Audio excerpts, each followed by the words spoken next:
It's this one. Dear colleagues, let's start. Liebe Kolleginnen und Kollegen, beginnen wir nun bitte.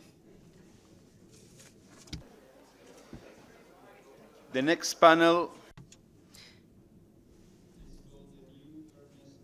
Das neue Panel trägt nun den Titel Die neue Frage der Gerechtigkeit für Europa. Neue Fairness, neue Gerechtigkeit für Europa.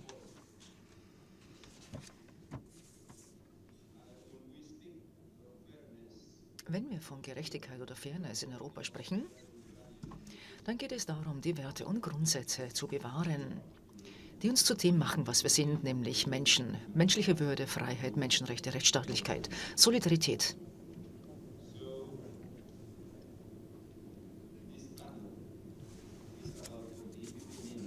Dieses Panel steht für das, was die EPP, die Europäische Volkspartei, die EVP bedeutet, weil sie erhalten möchte und nicht nur für unseren Kontinent.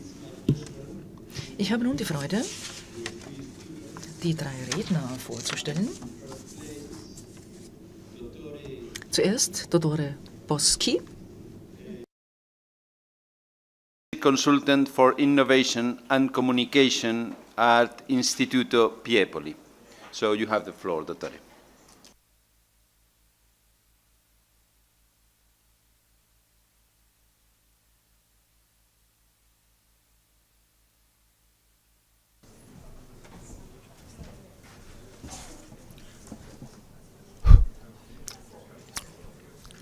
Ladies and gentlemen, good morning. I'm very happy to be here to present you the results of this survey on emotional attitudes of European citizens towards fairness, its values, its archetypal meanings. I have been asked to be short and summarize the results. This is really my skill, so it won't take more than 5 hours to talk to you. Okay, so this is really a big study, 7,000 interviews, 1,000 for each of the country you see there. And the sample has been drawn out representative by gender within each country, within each country, by gender, age, education, region. All of them, of course, are electors. Just to give you a psychological view of these respondents, this is just a simple question. What do you think about the future general situation in your country, social, economic, political? 50% think that it will be stable, there won't be any change, but 1/3 of respondents think that it will get worse. And most of all, the stable thinking is, the ones who think that it will be better are merely in Italy and Poland. If we give a look to this by the point of view of the different political groups, as you can see, for EPP, there is no difference versus the total responses. There is only some difference for two of the groups, one, conservative, I would say. Pardon me if I don't use the right definition for the groups. This is not my job. I am just a researcher on emotions. And for... Essay, okay. Fairness and its values. Okay, so we get into the core of the research. We have always administered to the respondents a list of statements. For each of them, we ask, using a 10-step scale, their agreement or their importance about this statement. So what I'm going to present you is the result of what we call the top boxes. It is the 8, 9, 10 response. That means that they completely agree, they completely think it is important, the item, the statement we are talking about. Also, as you can see, the question importance that Europe applies fairness, the wide majority of respondents, of European citizens, say it is quite important. And this is particularly true for Romania, Italy, and even for Germany. As you can see on the right, the average is well over the 8. This is really a great result. Usually we use a benchmark of 7. When we go over 70, it means it is a positive result. To go on over 8, it is quite a good result. As far as the EPP electors are concerned, as you can see, they are even more positive, 78%. So this is an issue quite in line with the expectations of your electors. From the point of view of age, and this is a result consistent, when we emphasize the biases versus the total responses, we always try to find a consistency in the responses. And the age is always consistent. People of 50 years and over, the elderly people, if you want to define them like that, they pay more attention to fairness and to all the values associated to fairness, as we shall see. So, what are the main values associated to fairness? I just highlighted the 4 more important, even if, as you can see, all of them are quite important. But the 4 more important are justice. The statement was, treat all people in a correct way. Equality, 8.38, as you can see, all over 70% on the top boxes. Equality, guarantee to all people the same rights. Decency, treat all people with respect. Honesty, absence of lies or corruption. And this, as you can see, is specifically true for Italy and Germany in most of cases. And this is real consistent, and as we can see here, for the EPP, even equity becomes important. And in this case, equity has been defined as create situations in which no one has an unfair advantage. So for EPP electors, there is even this extension to equity. What do we mean by emotional archetypal perception of fairness? Archetypes are the psychic factors that are common to all mankind since ever, since our origin. They are shared by all mankind all across the world, and they have been materialized in the characters of the myths, of the legends, of the fairy tales. Even in today's life, we live in a sort of archetype world, and each of us plays, or each group plays its own archetype. Just to give you an example that is common to you, to your political position, when Berlusconi introduced himself on the political scene in the 90s, he proposed clearly himself as the creator. Everything that he did was successful. So this was his archetypal position. So we have used some statements trying to identify what is the archetypal position of fairness, the archetypal perception, I'm sorry.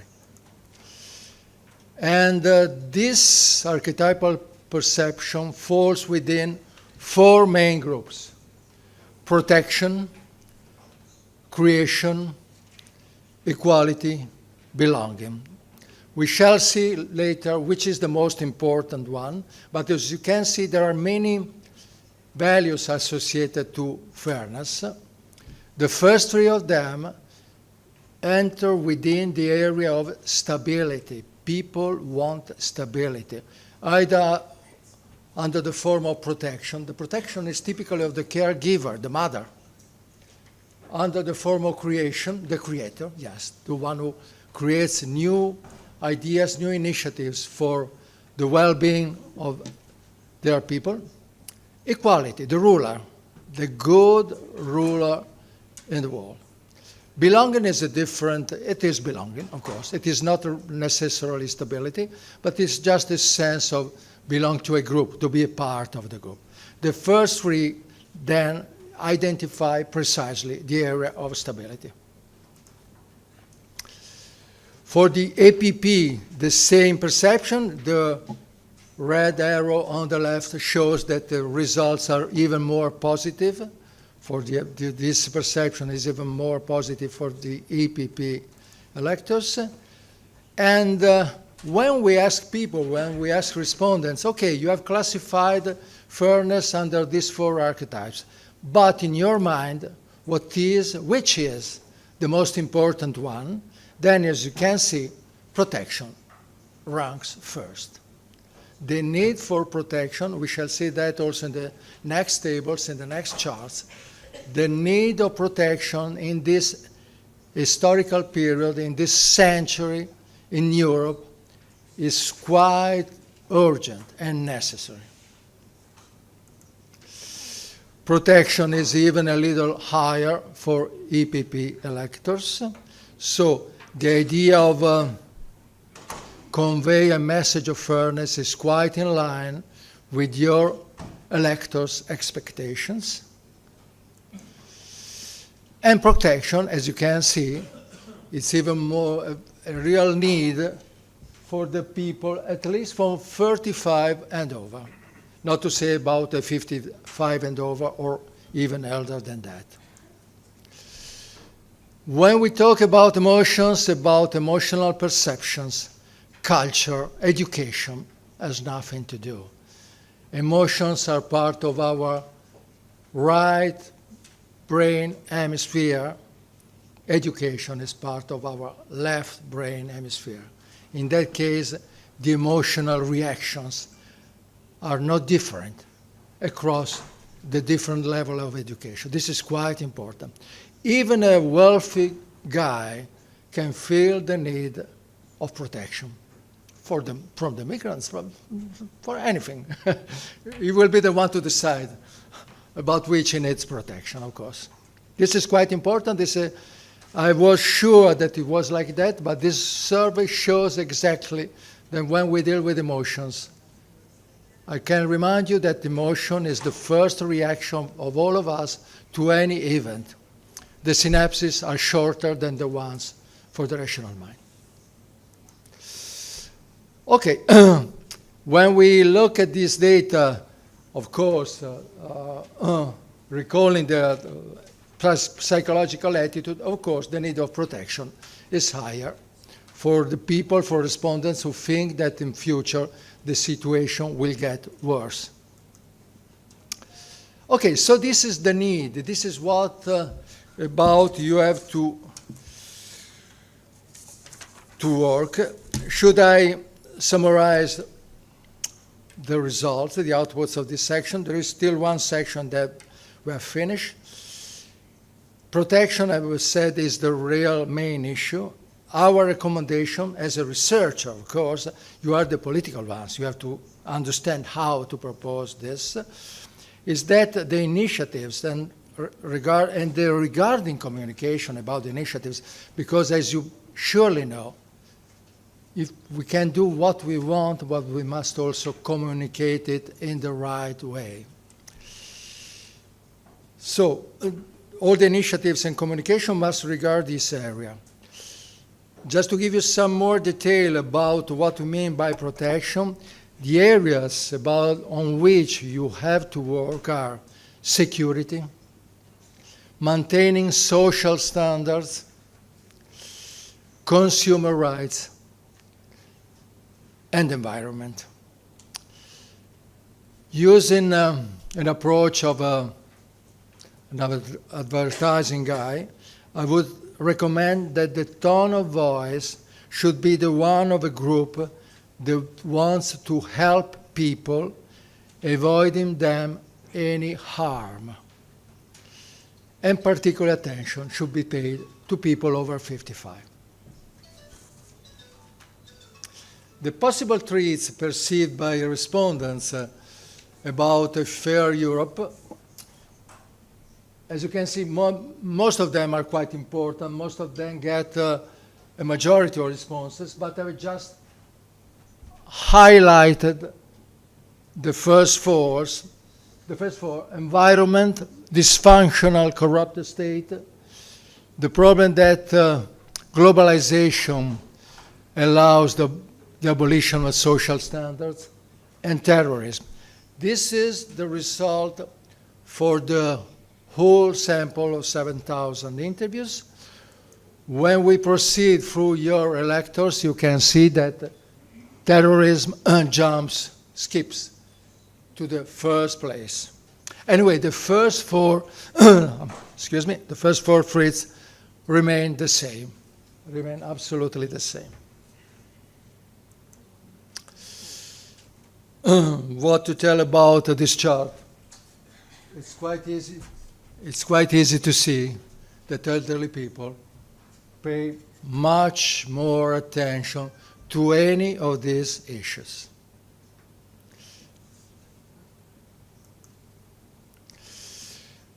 From the point of view of the different countries, Italy and Romania seem to be quite sensitive to this.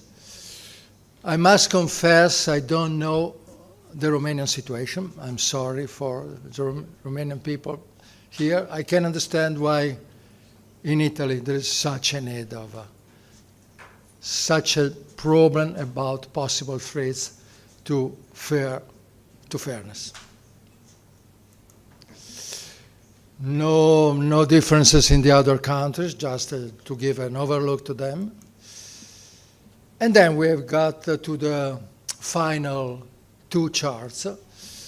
The question is quite clear: at which political level should be taken the main decisions regarding the welfare state in the EU, European Union? As you can see, 50% of total respondents says national. And this is true mainly for Sweden, Austria, and France. Italy and Romania would like to have, not the majority, but most of them would like to have a decision at an European level. No difference at all between EPP and S&D from this point of view. When you see 49 and 51, it is no difference. It will be a difference in an election. It is better to get 51 than 49, I can understand you. But in a survey, it is no difference. No difference at all. So no difference under this point of view. Okay. So just to give you the final recommendation, I've been talking about the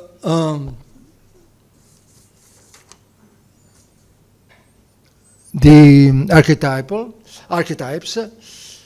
As far as protection is concerned, from the point of view of threats to protection, respondents quoted mainly industries and countries that don't care about environment, lack of security because of terrorism, and the abolition of social standards, as we said. So, the final conclusions are, I'm going to repeat probably what I have already said. No doubt that the wide majority of European citizens are longing for fairness applied by the European Union.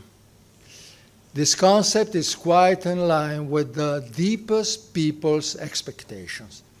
I said justice, treat all people in a correct way; equality, guarantee to all people the same rights; decency, treat all people with respect; honesty, absence of lies or corruption. Protection is the archetypal concept to be conveyed, focusing on security, social standard, consumer rights, environment. Tone of voice, the one of a group that wants to help people, avoiding them any harm. My final statement is, why do I insist on the tone of voice? Because in many cases, not to say always, but in many cases, in most of cases, the way we do things is more important than the things we do. I have just my traditional example that I use it for any audience. I'm thinking of my little daughter when she was 6 years old. I was a good father with some problems, some mistakes, of course. When my 6-year-old daughter was nervous, I got nervous because I felt not at ease. And so I said, Federica, relax! Did Federica relax? No. The tone was wrong. I could say any other word in a sweet and smooth tone, any other word. Even microphone, Federica, microphone, and she would relax. Okay, that's all. Thank you for listening to me.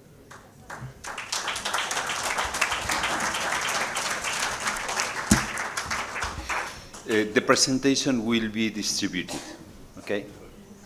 Now I'm going to pass the floor to Jorge NUÑO Mayer, who is Secretary General of Caritas Europa. Jorge, you have the floor.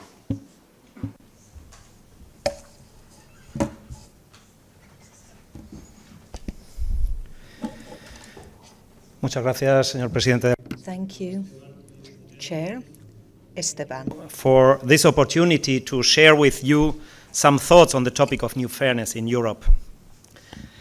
I'll bring, don't worry, it's only one slide.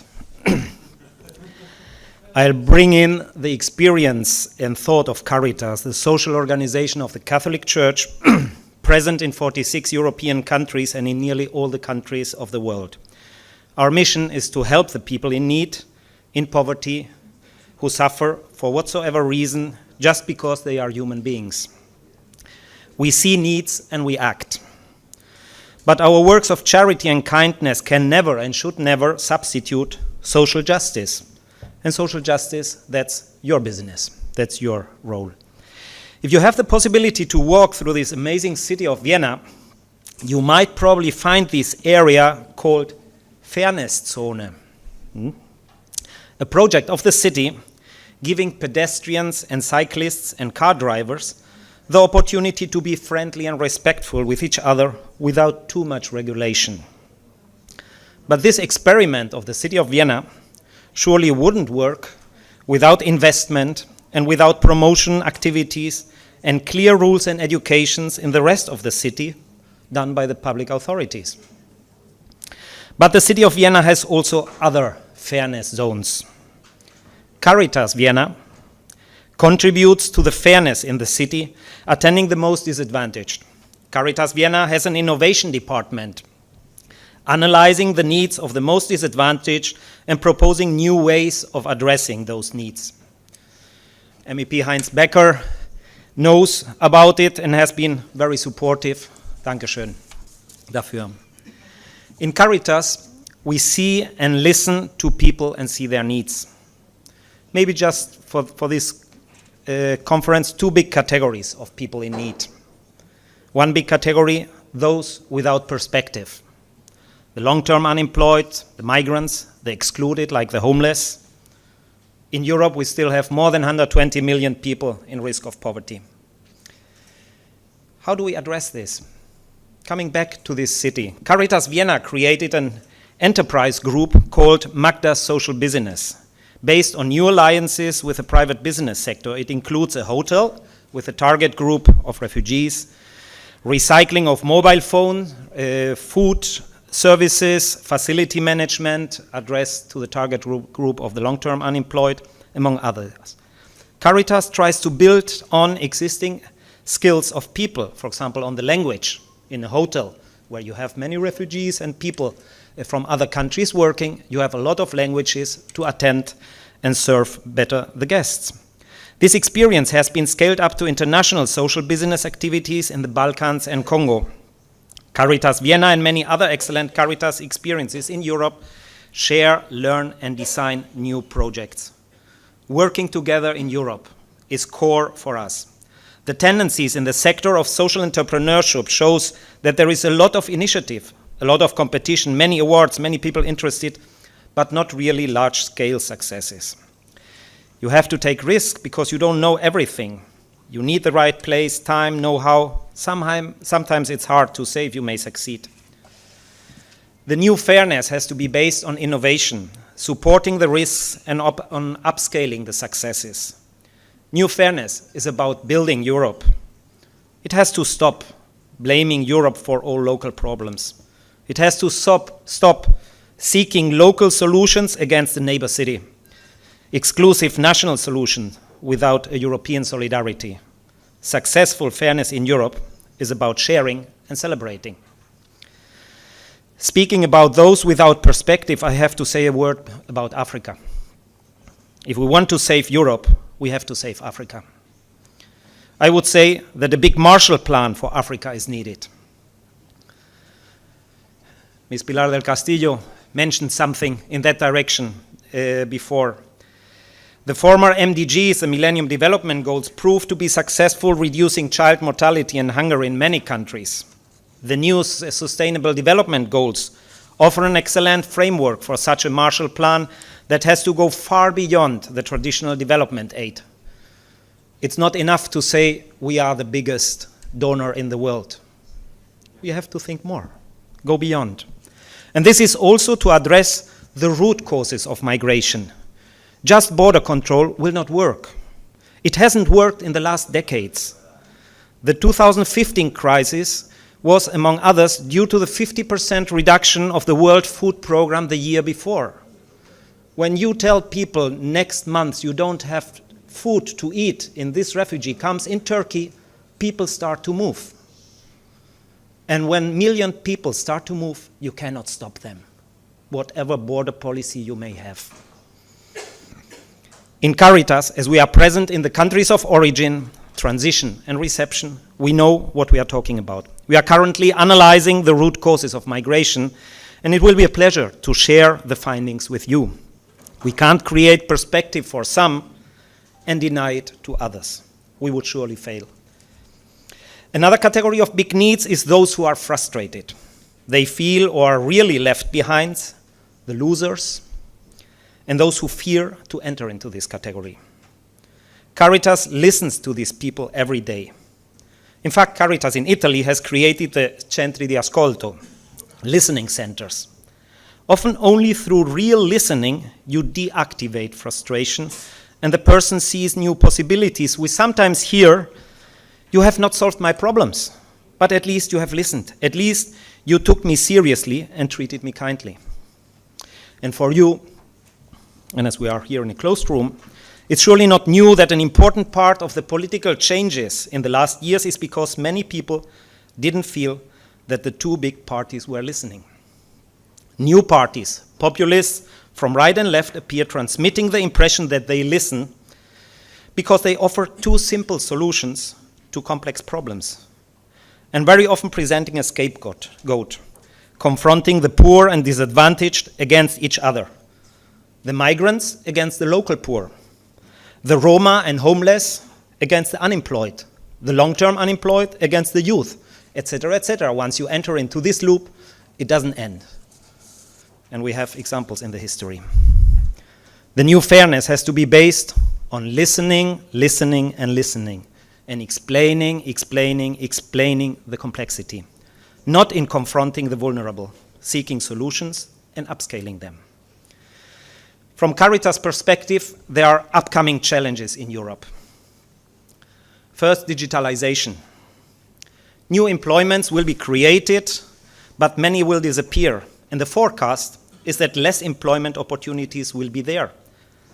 Even the care sector, where Caritas has an expertise, will be clearly affected. Digitalization of our society can't be left only in the hands of the digital experts if we want that a humane dimension is kept in this process. how to organize the society and finance social protection in the future, how to ensure that those who benefit from this change contribute with fairness to the common good of the society, how to ensure that those who lose participate effectively in the society. If until now the social protection and social services were financed through taxing labor, and labor will be less, new forms of contribution, of taxation, have to come up. Another challenge is the demographic challenge, aging, migration, integration. It's not over. It will continue. Energy transition, fair financial markets. Each of these challenges has an impact on people and can create more poverty or more inequality. Food waste, environment, and this is already an important cause of migration. And we see it in Caritas. Year by year, we have more emergencies in Europe and in the world.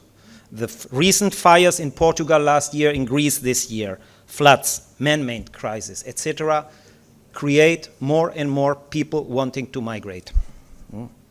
In a nutshell, fairness is about being friendly and respectful to each other.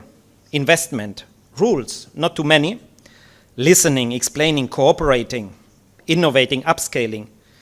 It is inventing the future, asking everybody for a fair contribution to the common good. Fairness is drawing the future we want and inventing it. If we don't do it, we will have a future we don't want. Fairness is about celebrating together. Fairness will be measured on how our society treats and includes the weakest. To finalize, I would like to transmit you my gratitude for your commitment to the res publica, to the public interest, to the common good. And I would like to give a special word of encouragement to those of you who act based on values, who want and fight that the EPP is based on the Christian values of common good and integral human development. Thank you very much.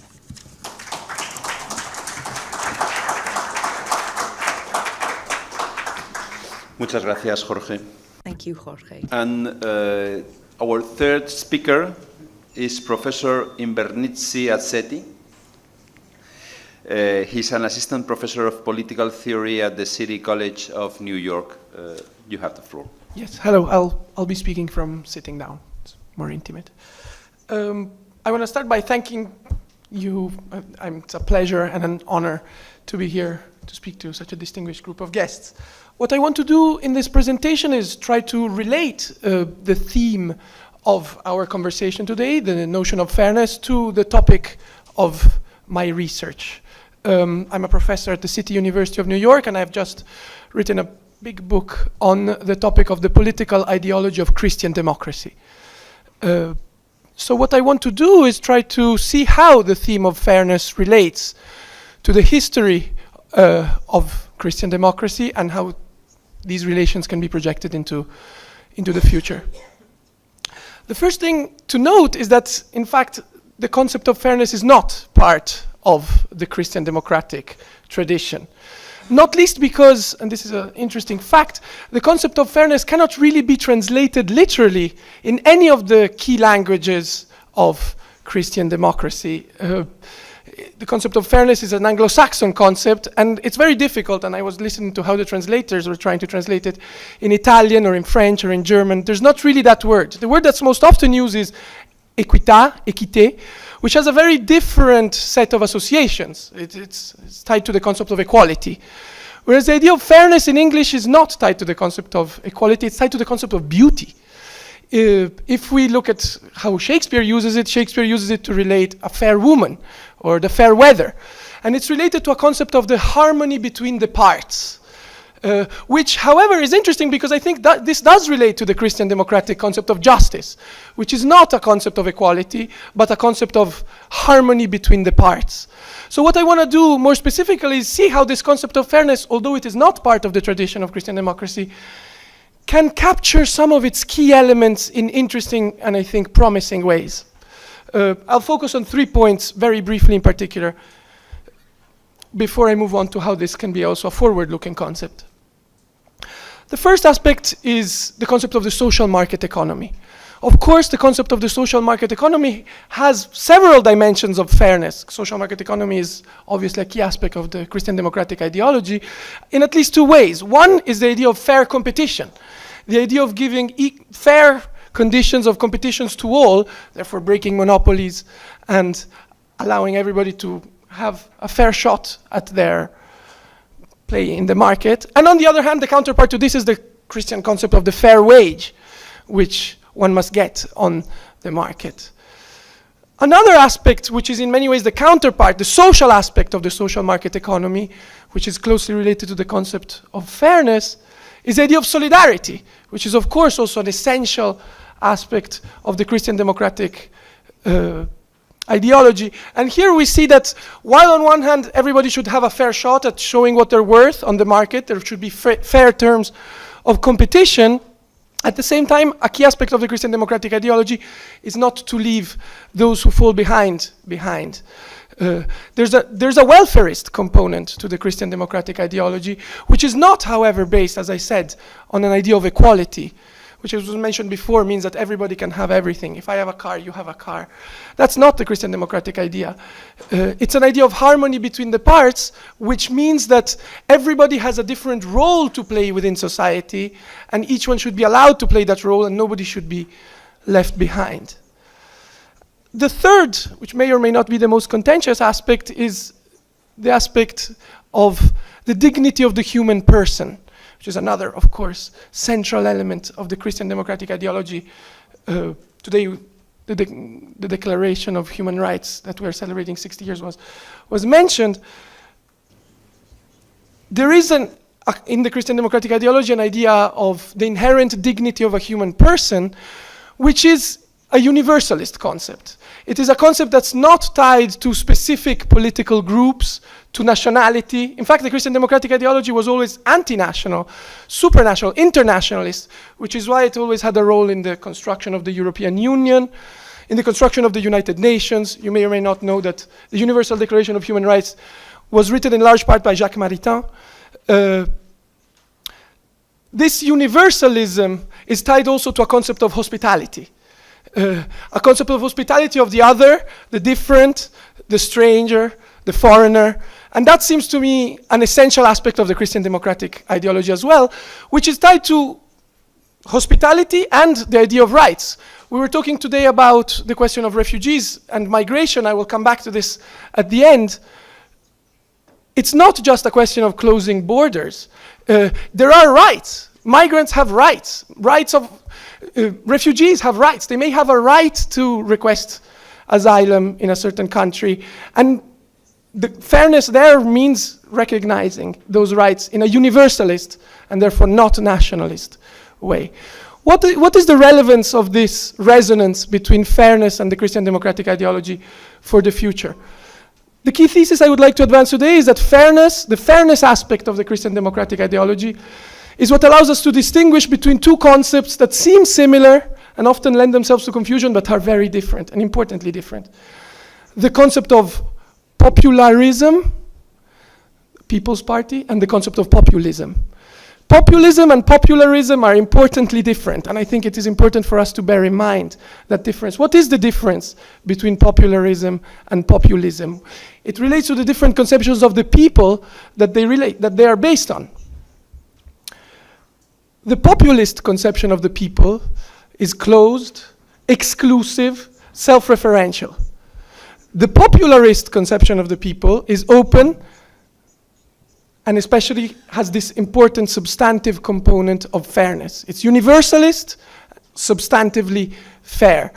And drawing this distinction seems to me the key aspect of defining the political identity of popularist parties today as opposed to populist parties. In terms of what I take to be, and all political scientists today take to be the key cleavage that is emerging in today's politics, right? According to one of the main professors at the European University Institute, Hans-Peter Krisi, the emerging cleavage in contemporary politics today is a cleavage between what he calls the winners and the losers of globalization, right?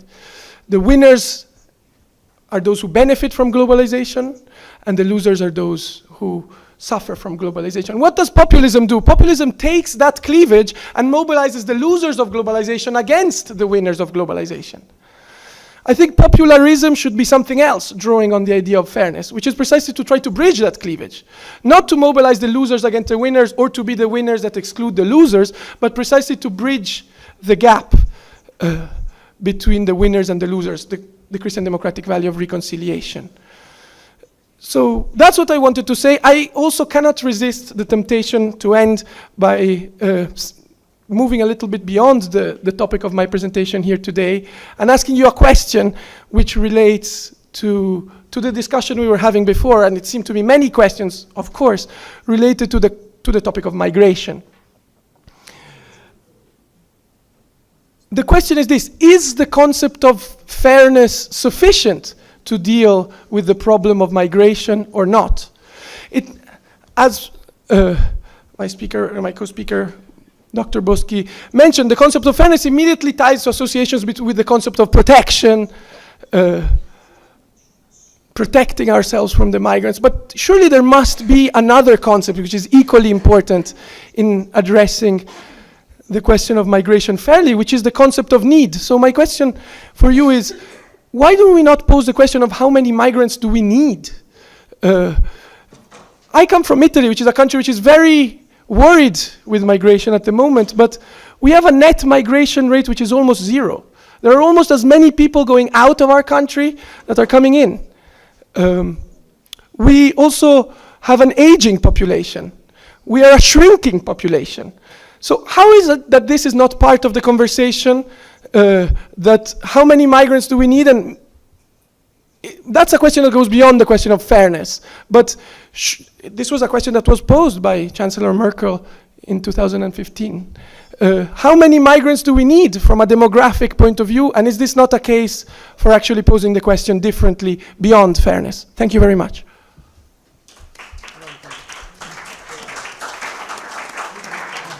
Thank you very much, Professor. And now I'm going to pass the floor to the members who have asked for. First place, Christian. Merci infiniment. Thank you. I would like to thank all our panelists for their excellent and interesting presentations. I have a question for Mr.